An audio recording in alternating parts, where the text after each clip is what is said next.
The biggest mistake we make about entrepreneurship is that it's not about small business or big business. It should be about new business. That's the part policymakers and economic development leaders routinely get wrong, and now the Nobel Prize in Economics just confirmed it.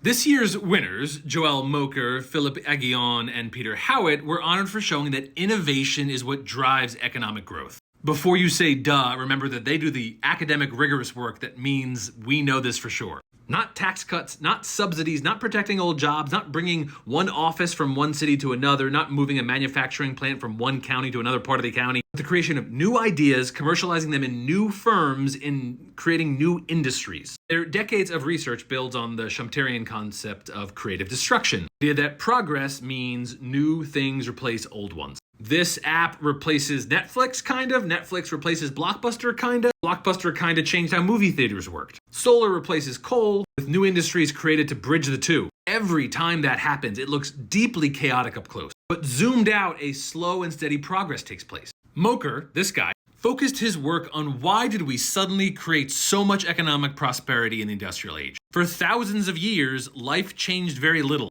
And then the first and the second information ages, the golden decades of the late 20th century, and even the information age have created wealth and lifted more people out of poverty than any time before it for thousands of years. Moker academically proved what Bradford DeLong has called the invention of invention. That we got better at building on existing knowledge and putting it together with new ideas in this kind of constant remixing circular fashion. Lots of ideas, many of them bad, but ultimately some would break through. Then Aghion and Howitt showed how that process of creative destruction endured. As an editor of mine once put it, ultimately an economy is millions of people waking up every day and trying to make some portion of their life a little bit better. It's hard to bet against that in the long run. So thousands of sectors constantly evolving together. Some companies fall, others rise. We get bets wrong and others surprise us. When you pull out an historical sense, there's relatively smooth upward trajectory of growth, even though in our lives it is chaotic and dangerous. Local leaders get this wrong all of the time. They think only in terms of small business,